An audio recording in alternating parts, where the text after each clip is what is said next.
રાજકોટ શહેરમાં game zone death ઝોનમાં પરિવર્તિત થયું હોય એ રીતે આગમાં 32થી વધુ જિંદગી હોમાય છે। ત્યારે આગની દુર્ઘટનામાં નિર્દોષ નાગરિકો મૃત્યુ થયા છે, જેના જવાબદાર માલિકો, મહાનગરપાલિકા, પોલીસ વિભાગ અને પ્રશાસનિક અધિકારીઓ સીધા જવાબદાર છે। તેથી આ ઘટનાની તપાસ ઉચ્ચતમ ન્યાયાધીશ પાસે કરાવવા કોંગ્રેસ દ્વારા માંગ કરાઈ રહી છે। કોંગ્રેસના આવેદનપત્રમાં લખાયું છે કે છેલ્લા કેટલાક વર્ષોથી રાજ્યમાં શહેરમાં આવી ઘટના વારંવાર થઈ રહી છે।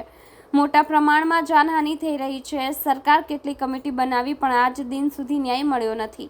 ગુજરાત રાજ્યમાં કાયદો અને વ્યવસ્થાની સ્થિતિ પડી ભાંગી છે। સરકારનું કોઈ પણ સંસ્થા પર નિયંત્રણ નથી, જેથી આ બાબતને ગંભીરતાથી લઈને ઉચ્ચતર ન્યાયાલયના ન્યાયાધીશ પાસે આ માનવસર્જિત ગુનાહિત ઘટનાની તપાસ કરાવવામાં આવે। નેતાએ કહ્યું કે આ માનવસર્જિત દુર્ઘટના છે। આ પ્રશાસનની દેખરેખ હેઠળ ડોમ ચાલતું હતું, જેથી ત્યાંના પોલીસ અને પાલિકા કમિશનર સીધા જવાબદાર છે। તેથી તેમના પણ તપાસ થવી જોઈએ અને સાથે સખતમાં સખત સજા કરવામાં આવે તેવી માંગ કરવામાં આવી છે। ગુજરાત સરકારનું કોઈ જ નિયંત્રણ નથી। મેળાપીપળામાં આ થઈ રહ્યું છે। ભ્રષ્ટાચારનો આ ઉત્તમ નમૂનો છે। તમામ બાબતે આ સરકાર નિષ્ફળ રહી છે। તપાસ યોગ્ય થાય તે માટે રજૂઆત કરવામાં આવી છે। રાજકોટ શહેરમાં જે ડોમમાં આગ લાગી હતી એક માનવ સર્જિત દુર્ઘટના હતી અને એની અંદર ગુજરાતના નિર્દોષ નાગરિકો, બાળકો મૃત્યુ પામ્યા છે અને એ પ્રશાસન સરકારની દેખરેખ હેઠળ ચાલતી આ ડોમ ની અંદર જે થયું છે એમાં સીધા મ્યુનિસિપલ કમિશનર, ત્યાંના પોલીસ કમિશનર અને ત્યાંના પ્રશાસિત અધિકારીઓ સીધા જિમ્મેદાર છે। તેઓની ઉપર ન્યાયિક તપાસ થવી જોઈએ, ગુનાહિત પ્રવૃત્તિની તપાસ થવી જોઈએ।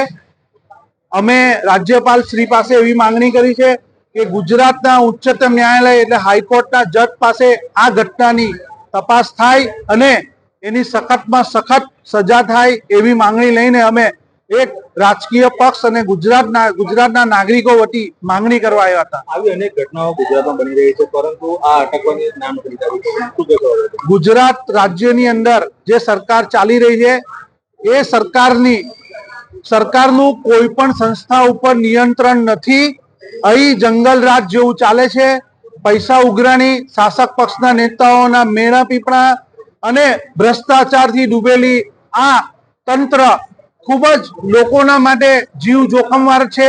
આવા ડોમ હોસ્પિટલ તરીકે, સ્કૂલ તરીકે, કોલેજ તરીકે કે રેસ્ટોરન્ટ તરીકે કે જીમ તરીકે જે જીવતા જાગતા સ્મશાન ઘાટ જેવી રીતે ચાલી રહ્યા છે, આ વારંવાર આ જે ઘટના બની હતી, ગુજરાતની પ્રજા ખૂબ ગુસ્સો છે અને આ સરકાર જે પણ એ કરે છે તે કામ ચલાવ બાબત હોય છે। એ લોકોને ખાલી મગરના આંસુ બતાવે છે અને અઠવાડિયા પછી પાછા આ ડોમ ચાલતા થઈ જાય છે।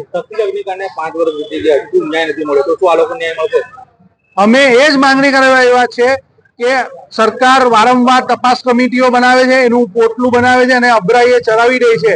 તો આ બાબતસરની તપાસ હાઈકોર્ટના ન્યાયાધીશ પાસે થાય, જેથી લોકોને ન્યાય મળે અને ન્યાયની અંદર લોકોનો વિશ્વાસ રહે। કારણ કે અમે સરકાર પર કોઈ એવી અપેક્ષા રાખતા નથી, કારણ કે જંગલ રાજ ચાલે છે અને આ જંગલ રાજ શાસક પક્ષના નેતાઓના મેળાપીપળામાં ચાલે છે ને ભ્રષ્ટાચારથી ચાલે છે।